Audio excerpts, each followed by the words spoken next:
Good evening, everyone. My name is Chin, and I will be your host for tonight.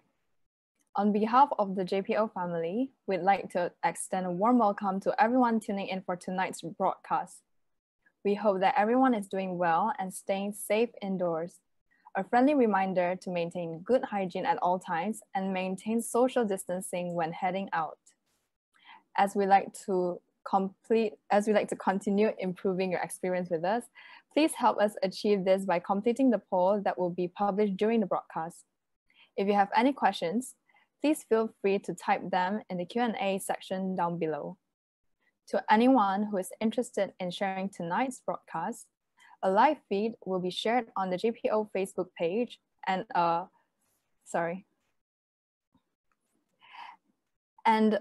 recording of the webinar will also be uploaded on the page.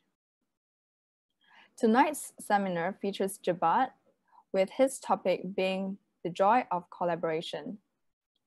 As our JPO family attendees are mostly students ranging from primary school to college, their parents and their teachers, the sharing of knowledge and advice you have for all of us is invaluable and greatly appreciated. The JPO is very honored to have Jebat join in as our guest for tonight. Now I will talk a little bit about Jebat's background. Jebat Kee is pursuing a graduate performance diploma in orchestral conducting at the Peabody Conservatory, where he has served as assistant conductor of the Peabody Opera Theatre. Jebat was recently a semi-finalist at the European Union and Marquis conducting competitions and was selected as a Britten Pearce Young Artist 2020. Jebat served as music director and conductor of the University of Illinois Philharmonic Orchestra. He has conducted other ensembles, including the University of Illinois Symphony and Chamber Orchestras, Illinois Modern Ensemble, Champaign Urbana Symphony, and Millikan Opera Theatre. An accomplished violist, Jebat has performed with orchestras such as the Malaysian Philharmonic, Charleston Symphony, and New York String Orchestra. Jebat was principal viola of KINETIC Ensemble and a recipient of the Celentano Award for Excellence in Chamber Music. Jebat's summer festival appearances include Tanglewood, Schleswig-Holstein, Pacific, Spoleto, USA, Aspen, Lake George, and Caroga Lake. Jebat holds a master's in orchestral conducting from the University of Illinois Urbana-Champaign. He also has degrees in viola performance from Rice University and the Eastman School of Music. Jebat has taught masterclasses in conducting, viola, chamber music and orchestra with the East Central Illinois Youth Orchestra, Illinois Chamber Music Academy, Selangor Philharmonic, Bentley Music Academy, and Allegro Music and Arts. Now let us welcome Jebat. Hello, Jebat. Hi, Abchin. How Thanks are you? for having me this evening for you, this morning for me. Oh yeah. Yeah. Yes. How are you? I'm good. Still sort of in lockdown. I'm not gonna get too much into the politics of it, but obviously the US is not dealing with it very well. Oh, So yeah. it is the way it is. Yeah. Okay. Now, so Jebat, can you talk a little bit about the video that we watched at the beginning of the broadcast? Yes, sure. So I chose to show just snippets of both conducting and viola. The first one that you saw was a snippet from a recording session with the Peabody Conductors Orchestra. It's the orchestra that the graduate conductors get to work with every week. And the graduate conducting program is led by Marin Alsop, who is the music director of the Baltimore and Vienna Radio Symphony Orchestras. The second clip was a snippet from a masterclass with the National Symphony Orchestra of Washington, D.C. at the Kennedy Center. And the masterclass was led by their music director, Gianandrea Nozeda.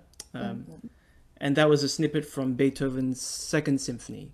I forgot to mention the first snippet was from Tchaikovsky's Romeo and Juliet Fantasy Overture. The third video was a snippet from a workshop that was held in Sofia, Bulgaria, with the Sofia Sinfonietta, and the professor leading the week-long workshop was Nicolas Pasquet. He teaches in Weimar, Germany.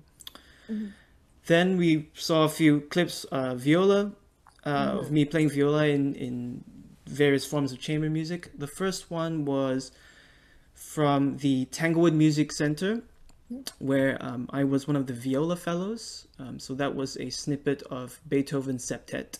So 7 musicians, as you saw. Following which we saw a clip from a performance that I gave with my quartet at the time. We were loosely called the Cypress Hill String Quartet. This was when I was doing my master's in viola at the Shepherd School of Music at Rice. And the piece we were performing was called 10 Preludes for String Quartet by the Danish composer Hans Abrahamsen. And the last little clip you saw was from a somewhat recent arrangement that I made during this time of lockdown of the popular P. Ramlee tune Getaran Jiwa. And I invited a friend of mine, Esme Wong. She's originally from Kuching, but she lives in Texas. And she graciously accepted my invitation to collaborate with me on that arrangement. Yeah.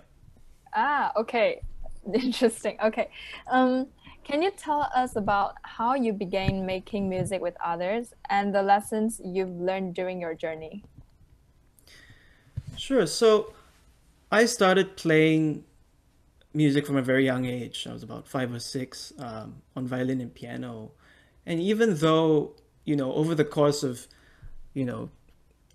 playing in those class recitals that my teacher would put on, as well as taking the yearly ABRSM, exam, and playing with these pianists, I wouldn't say that I was really conscious and aware enough that I was really collaborating with them, and also perhaps not musically mature enough either. I would say that my first real experience actually of collaborating with others was when I was in secondary school. I was about Form 1.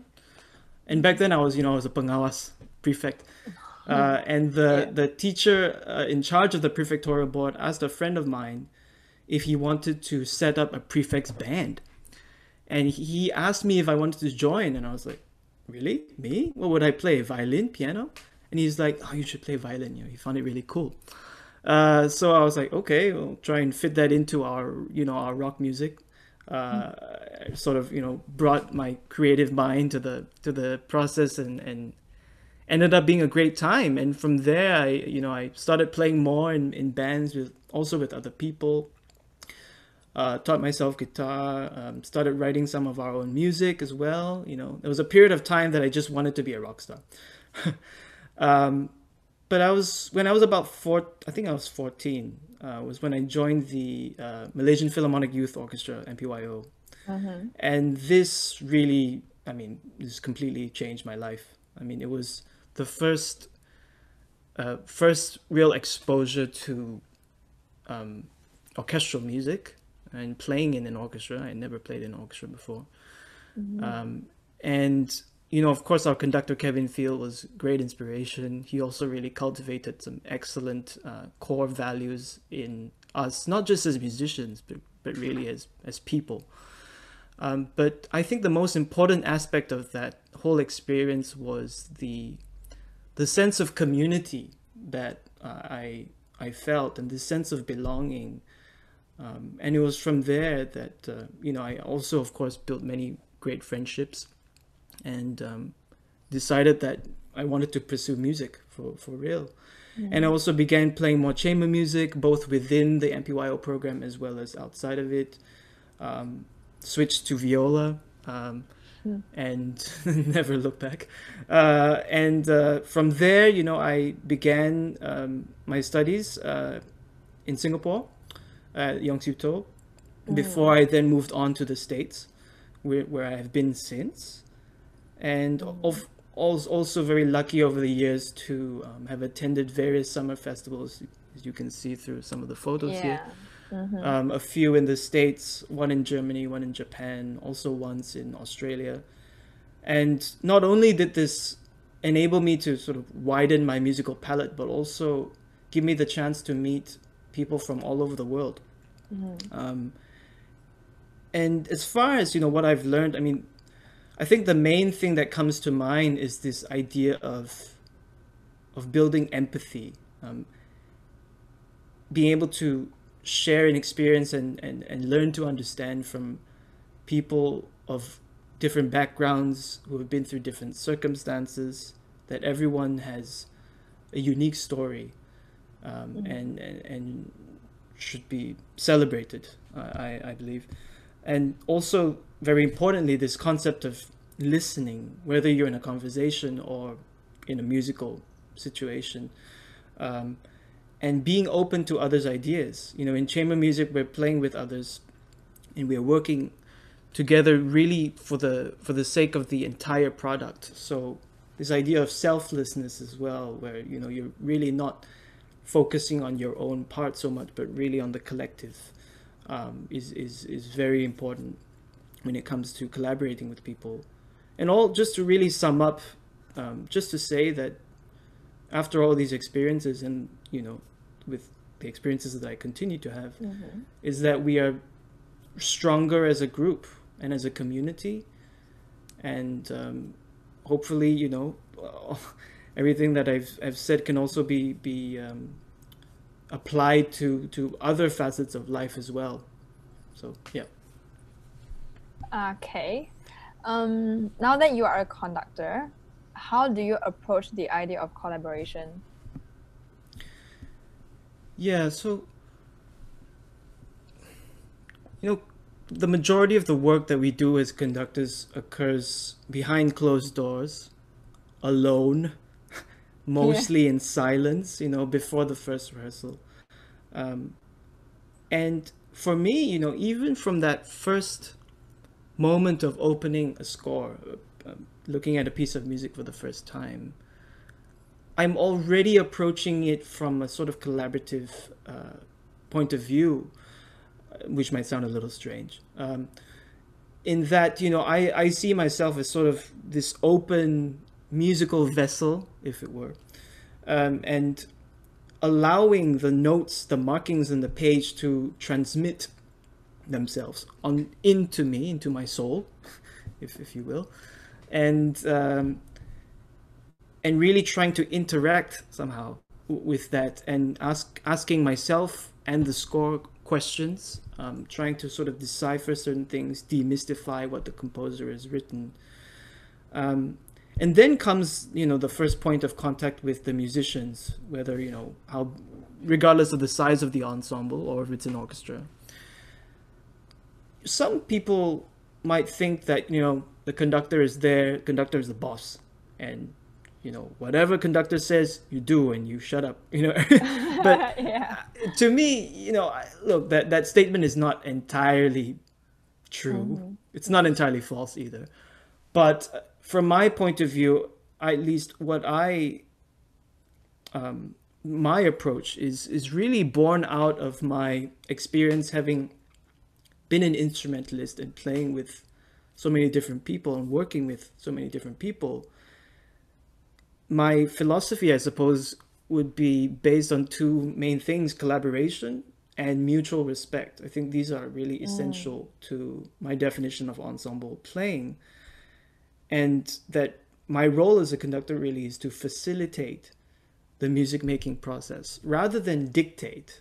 I mean, they're two very different things. And it's not to say that, you know, I'm not in control, but I'm not controlling, if that makes sense. And so from even, you know, thinking from a practical standpoint, just to give an example, you know, when one gives a physical gesture for something, whether it's to, you know, a solo oboist or a whole section of cellos, in my opinion, it's really about, you know, sharing information. It's about me presenting the idea and allowing the musicians to sort of react, respond, interpret, and it becomes sort of a give and take. You know, I'm offering something and they offer back. Of course, you know, there have to be times when we have to unify certain things. So we can't have 12 cellos all offering something different. So that's where the conductor comes in to sort of, you know, find a common ground, if you will, and a form of unifying ideas. And so really, I think essentially it's about being the channel between the ink on the page and the musicians. That's really what the conductor is, to be this conduit, this sort of medium between those factors. And so that's with, you know, an ensemble in general. Then I'd like to talk a little bit about working with soloists. Now, this to me is very, very exciting.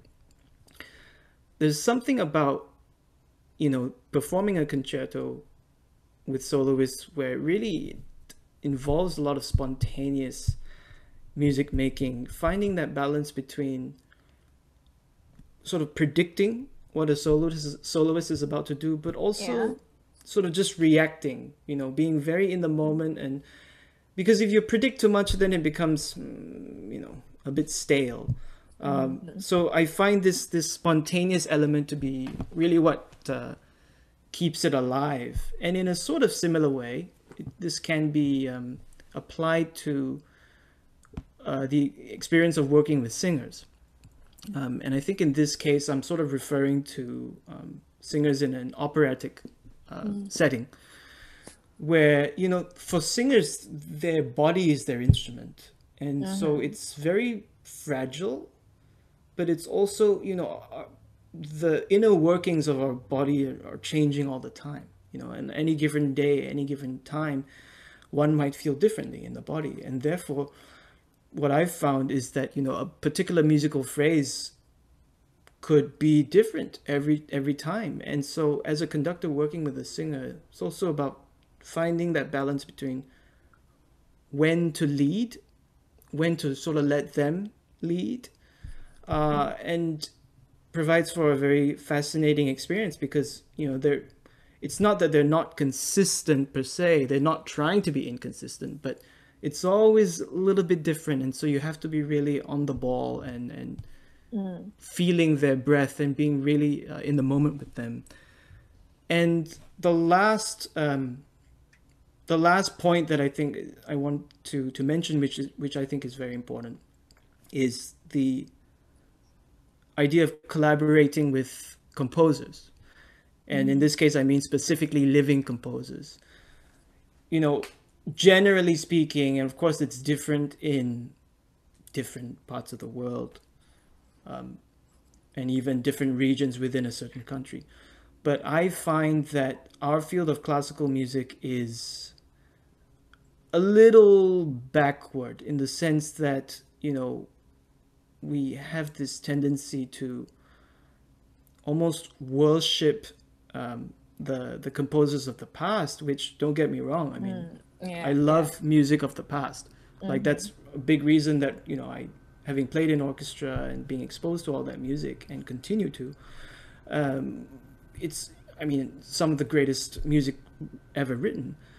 But to put Beethoven, Brahms, Tchaikovsky, on a pedestal and to worship them, I mean, okay, that's fine. But I think we have to sort of have to mix it up as well. We have to be current. And as musicians in the 21st century, I think we have a responsibility to give a platform to living composers, for their music to be heard, to be performed.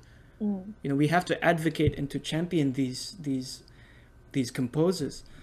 And what I find so interesting and remarkable, really, given the technology we have today, is that, if I'm studying a score of a living composer and there's something that I'm, something about a certain marking that I'm not sure about, I just have to send that composer an email, and I get a response like that. And it's really, really gratifying to be able to collaborate with a composer in the sort of, the pre-production of their piece, and then comes to the first rehearsal where it becomes a sort of a live feedback where the composer has the opportunity to sort of take in the sounds that the ensemble is providing, and we in turn can then, check in with the composer to see, well, what how was that, how can we do better to better achieve your musical vision, and it sort of then could become sort of a workshopping of ideas, which again, adds to this whole aspect of collaboration that I think is really vital in this day and age. Yeah. Okay. So just before we move on to our next question, Sure. A gentle reminder for the audience, please feel free to ask questions at the Q&A section down below. Okay, now, what are some of your most memorable musical collaborations, Jebat? Oof, there's so many. Well, let's see. There are a few that come to mind. The first one I would say was when I was attending the Schleswig-Holstein Music Festival, which some of you have been seeing the pictures. It was the second year that I was there, I think 2015. And I attended both times as a violist. And it was about midway through the festival. You know, I'd already been playing with all these people, getting to know them as friends. When a violinist friend came up to me and was like, "Hey, you know, we should really put together a group and perform this piece." The piece he was talking about was it's called Metamorphosen by Richard Strauss. It's for 23 solo strings. And I was like, "Yeah, of course, absolutely, we should put the group together." And he was like, "Do you want to conduct it?" I was like, "Really, me?" And back then, you know, I was significantly less experienced as a conductor. But of course I said yes. And, you know, we put it together, we rehearsed, and then we performed it informally at the festival. And for me, it was such a special experience because, you know, my friend and all the other people that I worked with had this belief and faith in me to lead them, you know, to rehearse them in this really quite big piece. And on top of that, you know, we, having been so close already as friends and as fellow colleagues, it made it all the more special. So that's one that really will stay with me forever. Another one was, I guess, you know, I have to mention, even though we saw them in the video, the quartet that I had been playing with when I was in Houston for about a year or so. I think we played together. You know, when you play with really good musicians, it's fantastic. But when you play with really good musicians who happen to be among your best friends, it makes it all the more special. You know, three of them were, the other three, I mean, were among my best friends at the time. And two of them even I lived with in a big house in Houston. Not going to get into that. It's not really, sorry, I don't know why I said big house, but you know, everything in Texas is quite big. Anyway, but you know, just getting to perform with people who you really connect with, not just on a musical level, but just in general, is really special. You know, we performed a lot of different kinds of music, actually a lot of newer music. So Abrahamson, as you saw, a bit of John Adams. We did some Haydn as well, you know, and played in a variety of concert settings, sort of regular recitals, but also some alternative venues. We even played at a house party once. Won't get into that too much. So that was very special. And the last one that I must mention is also was during my time in Houston when I was playing with KINETIC, which is a conductorless string ensemble. We performed a piece by Arnold Schoenberg by the name of Verklärte Nacht, which from German translates to Transfigured Night. And what was really special about this performance was that we held it in a very unique concert venue. It was called the James Turrell Sky Space. James Turrell is an artist who designed and was the designer of this sky space, which is a pyramidal structure that has an aperture at the top, so, you know, hole in the top that looks up into the sky. And it can house about, I think, 120 people within that sky space. And it also has an LED light sequence, they call it. Okay. So, you know, you can play with lights, and has a whole like AV, you know, audiovisual system sort of thing. And it was located right in front of this big lawn.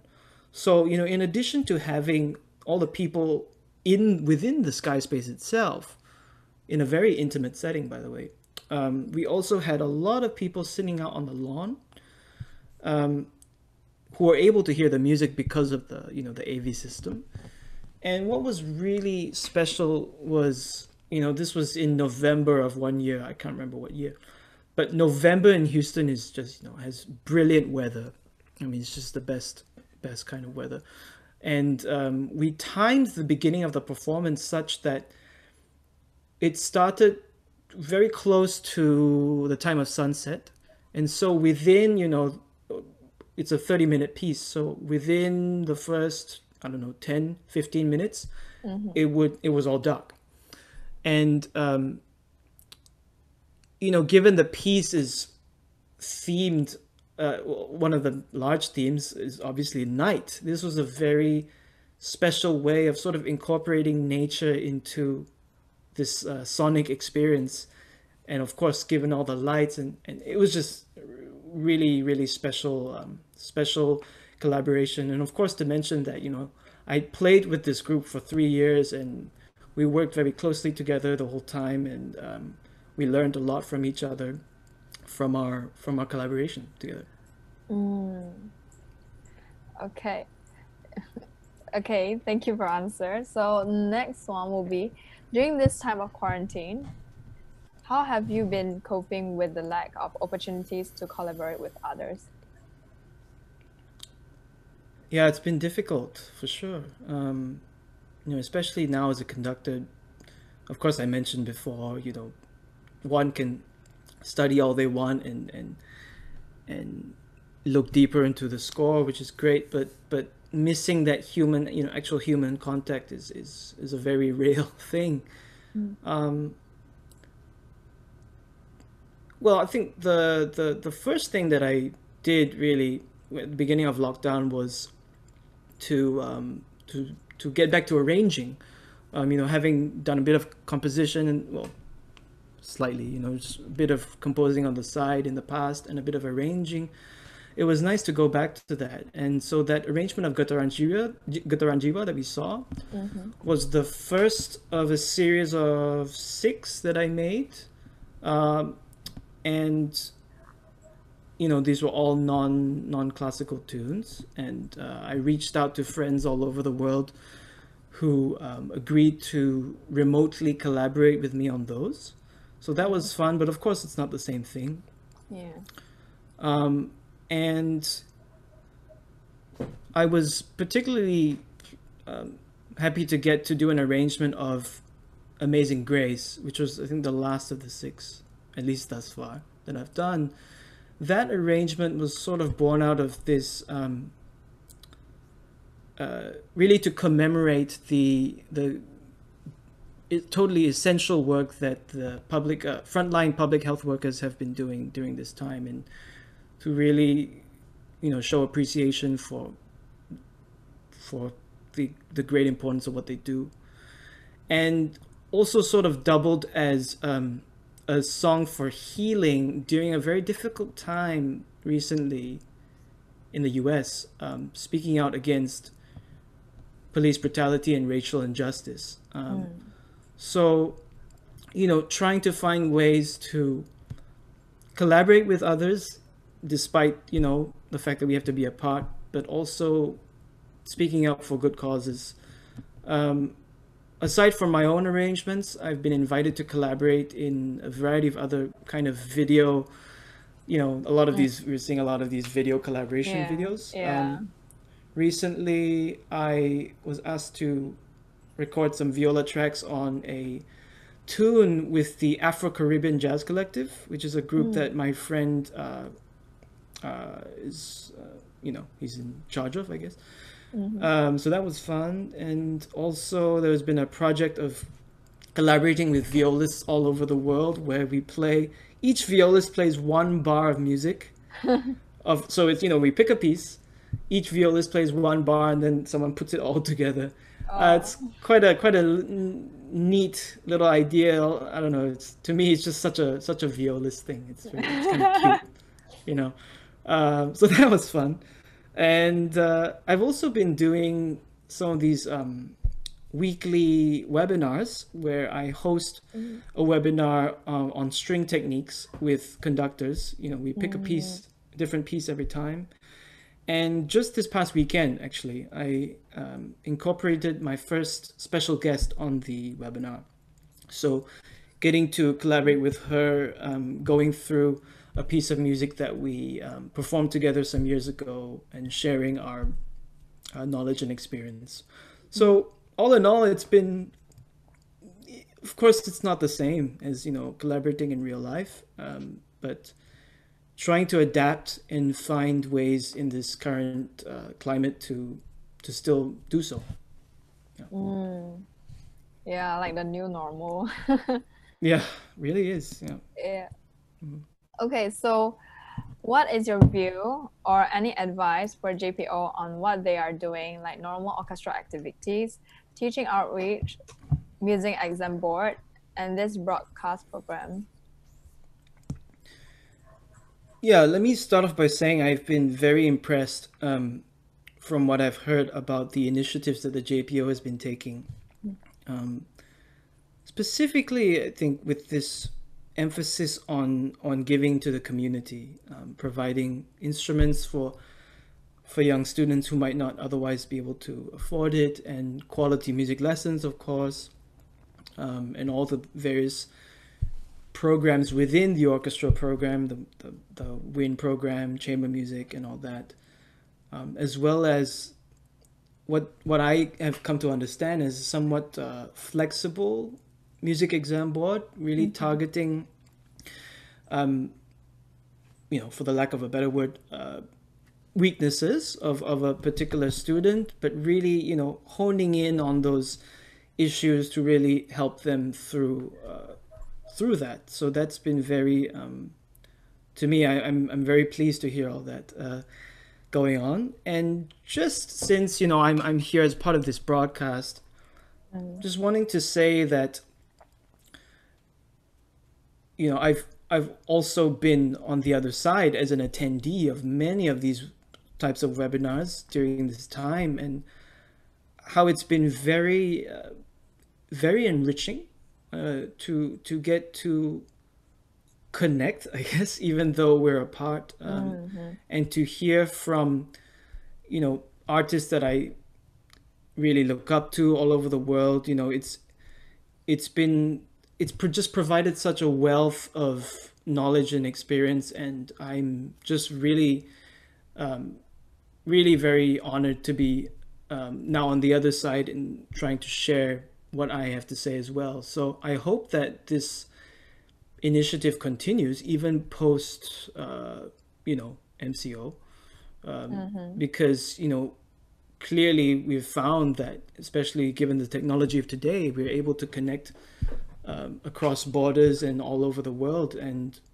we should all be sharing with one another, and for the hope of a brighter future.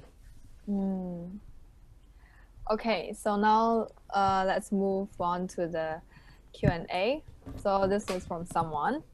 Say, hi, what makes you decided to take up viola as your main instrument? Okay, so I started out on violin when I was 6, I think, and played for many years, of course. Joined the MPYO as a violinist, and I think, I'll try and keep the story short, but I remember I was playing in a string quartet with my friends in MPYO, and the violist at the time, a friend of mine, he told me, hey, you have long arms, you have long fingers, you should try viola. And I was like, viola? What? I didn't take it seriously at all. But, I did think about it after, and I was like, oh yeah, maybe I'll, give it a shot. So I was sort of just playing around on the viola for a few months, and ended up actually replacing this same friend of mine in a chamber music performance a few months later on viola. And the administrator of MPYO, she came up to me and was like, hey, do you want to play viola next camp? And, back then I was still very much a violinist. I wasn't really thinking about the viola as an actual thing that I was going to do.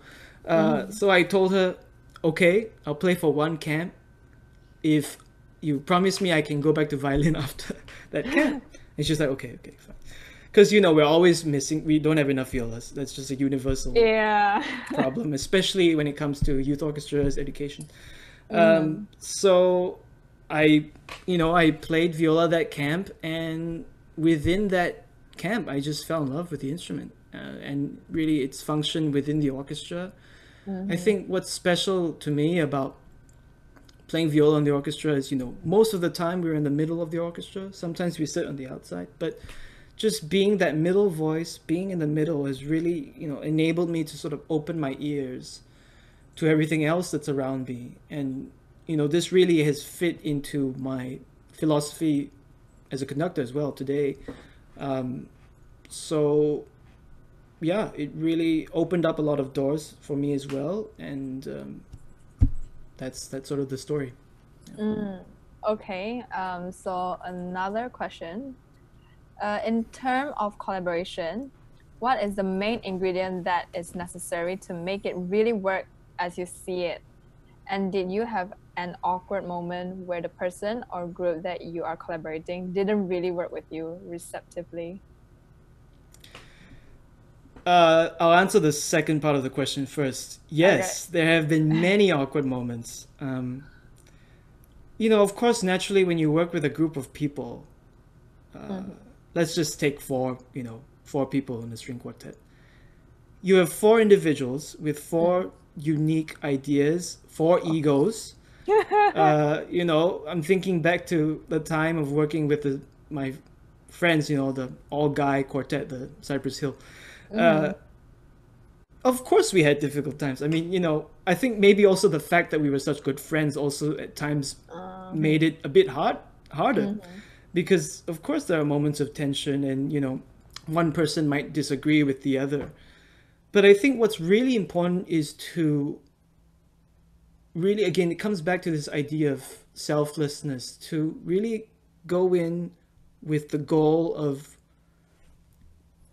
making the collective product better. That's what a rehearsal is for. It's to make it better and to not take things personally, and really not to attack the other person, even if you might disagree with the opinion of the other person. Sort of, being able to gather all different viewpoints and then evaluate rather than say, no, that we cannot do that, Yeah. It also comes down to this, being open and allowing people to speak, allowing a conversation, a discussion. And it's really about checking your ego at the door, when you're in a rehearsal with people, you focus only on what's central to the objective. Yeah. Okay. So the next question. Hi, Jebat. What is the greatest challenge being a versatile musician, playing different instruments and conducting? And do you ever have problem juggling your timetable? And when was the most hectic time of your musical journey so far? Yeah, well, nowadays, and when I say nowadays, I don't really mean COVID necessarily during this time, but nowadays my main focus really is a conductor, and viola is, I like to think of myself as I almost treat viola as a hobby now. I sort of play on the side, and I've been lucky and have worked hard to be able to achieve a level where I'm able to, I can just sort of pick it up and play. So that's good in terms of, freelancing and stuff like that. So I would say that, well, let's see, problem juggling my timetable. As I said, nowadays, I'm really mainly focusing on conducting. I would say the most hectic time of my musical journey was when I was really juggling both. And this was probably when I was doing my master's in viola at Rice. I remember my conducting teacher saying to me, I want you to keep the viola I want you to keep viola on the front burner and to add conducting to the front burner. So I had two things, he really wanted me to really go all out on both. And that was really, really difficult. I remember having to prepare for a few auditions on conducting, which required a lot of time for various reasons. And to have to also, keep up my responsibilities of practicing and performing and yada yada. It was very tough. But when things get overwhelming, you try and just take a step back and write things down, schedule things, have a plan, short-term, long-term goals, that sort of thing. So I would say that was perhaps the most hectic time when I was sort of in that transitionary mode during that period of time. Yeah. Okay, so next question. What will be the first musical thing that you do as soon as the lockdown is lifted and when there is no restriction? Jebat, you can elaborate more because... Oh, sorry. Yeah. First musical thing I would do. Assuming that everything over here in the States and with regard to my program at Peabody opens up, ideally I would go back to rehearsals and get to work with the ensembles that I am at. We also, as graduate conductors, we attend rehearsals of the Baltimore Symphony on a regular basis. We also get to sometimes assist conductors in various programs at Peabody, and also attending other kinds of workshops, seminars, that sort of thing. So really, I hope to get back to normal. I mean, it's obviously going to be a bit different, and it's going to be a slow process, but my intention, my hope is to really get back to working with people, and also, I have a couple recitals to plan. So also, as far as when it comes to programming for those, and given my passion for working with living composers, there are a few composers that I would like to be in touch with and to actually, work personally with on various things. So I would say, yeah, as much as I understand that it's not going to be back to normal completely, I do hope that we can, get back to music, playing music together, and sooner rather than later, but of course without sacrificing public health and safety. Okay, so another question. As an instrumentalist turning into a conductor, what is your advice for someone who would like to pursue conducting study? Yeah, this question is, different people have different opinions. For me, partly because of my experience of, having played a lot, I would say, get as good at your instrument as you can. I don't think at least it's necessary to rush into conducting. Be the best musician that you can be the best at your instrument that you can be, play with as many people as possible, play all kinds of music within classical music, outside of classical music, and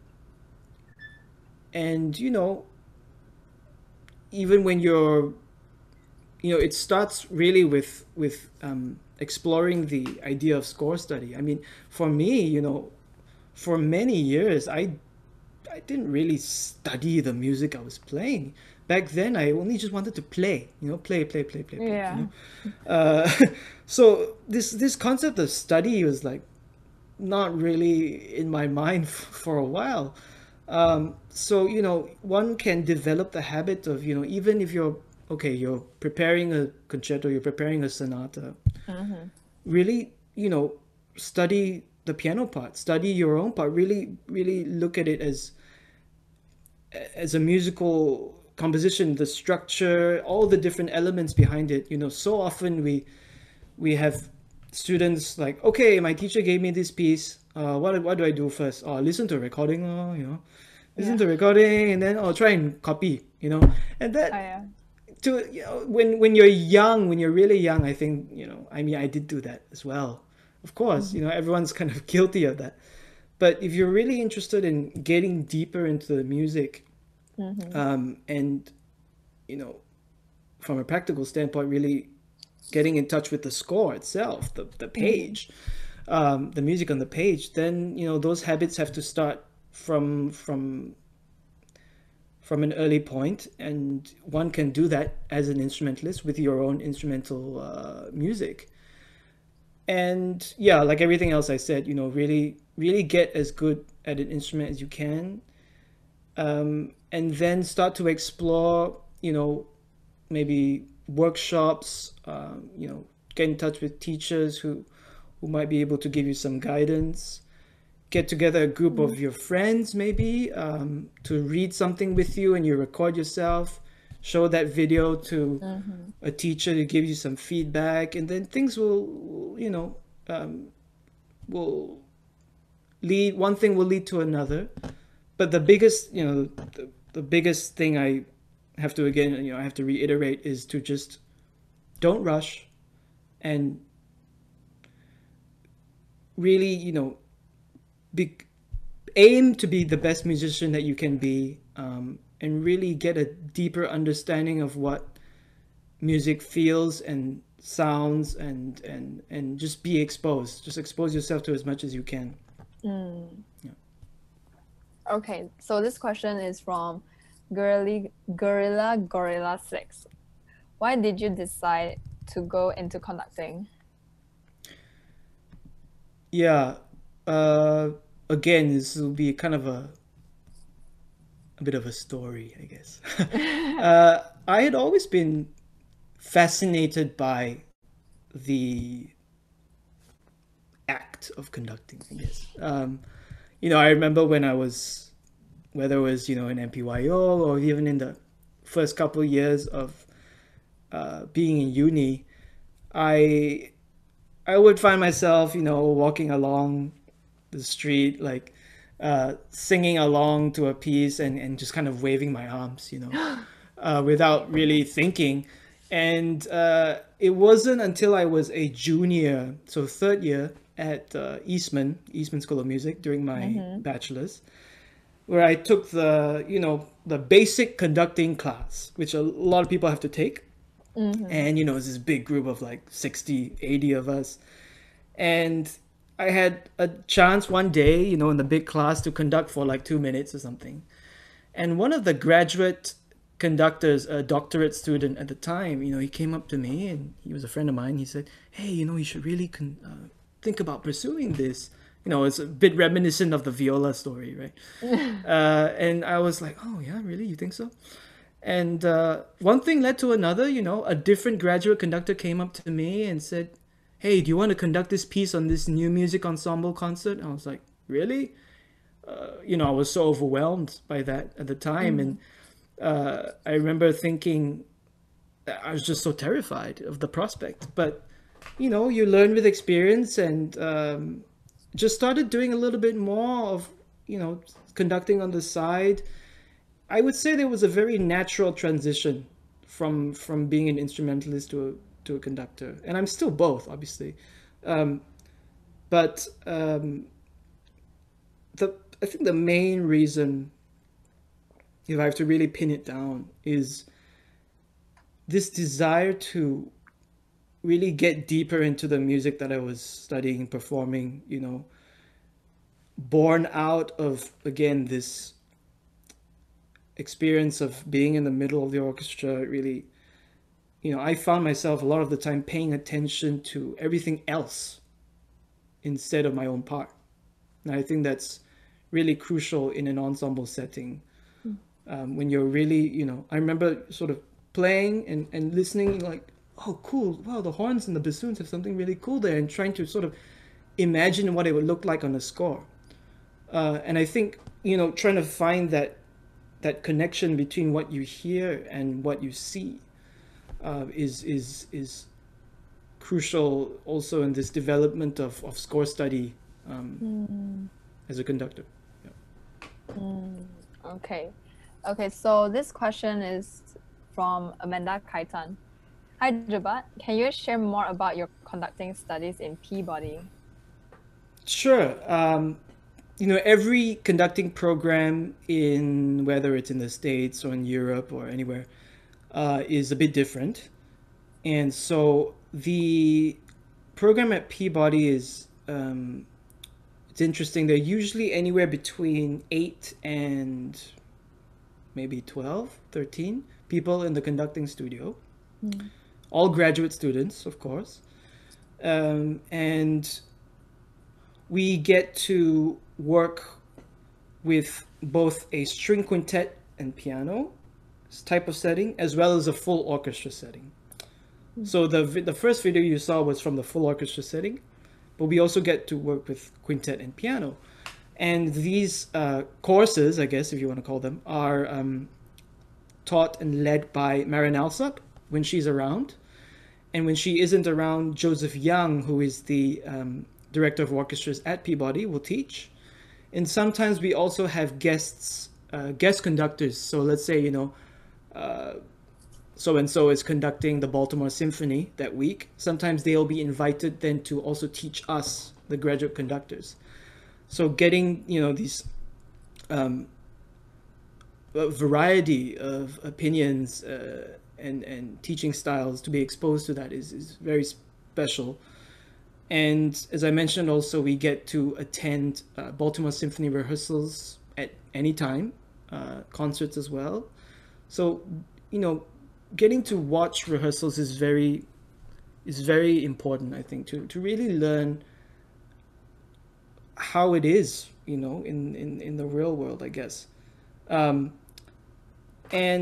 we also, of course, some of us get to assist various orchestra cycles at Peabody. There are a variety of ensembles, anything from symphony orchestra, chamber orchestra, modern ensemble, different kinds of interdisciplinary, multimedia types of performances. So that also gives us an opportunity to have that experience of working with both the conductors in residence as well as those who come in as guests. Yeah. Okay, so the last question from Andrew Filmer. When we have something resembling the old normal, what kind of involvement do you plan to have within the Malaysian music scene? Thanks, Andrew, for your question. So things are obviously very uncertain right now. But as you say, when we have something resembling the old normal, well, I've always maintained that, even though I'm abroad and away from Malaysia, I don't come back very often. I hope to continue performing occasionally with the Malaysian Philharmonic when possible, keeping that connection. And, I'm always open and excited really at any possibilities of doing any kind of workshops, masterclasses that I have done, and collaborating with musicians back home. This during this time of lockdown, I've also obviously had a lot of time to think about all sorts of things, and been thinking about, I obviously don't have the logistical side of things really in my mind at the moment, but thinking about, again, with regard to this passion I have for working with living composers, trying to find a way to advocate and champion contemporary music of Malaysian composers or even composers in the region, of the Southeast Asian region, and trying to figure out a way to maybe set up some kind of ensemble of such. So that's I'm mentioning this, but it's really very much in the preliminary stages of my thinking, and would be very open to other people to chime in and collaborate with me if they would be so inclined. Okay, so that's our last question. So before we end this program, on behalf of JPO, we would like to thank all of you for dedicating your time and energy into this interview despite the pandemic that is happening right now.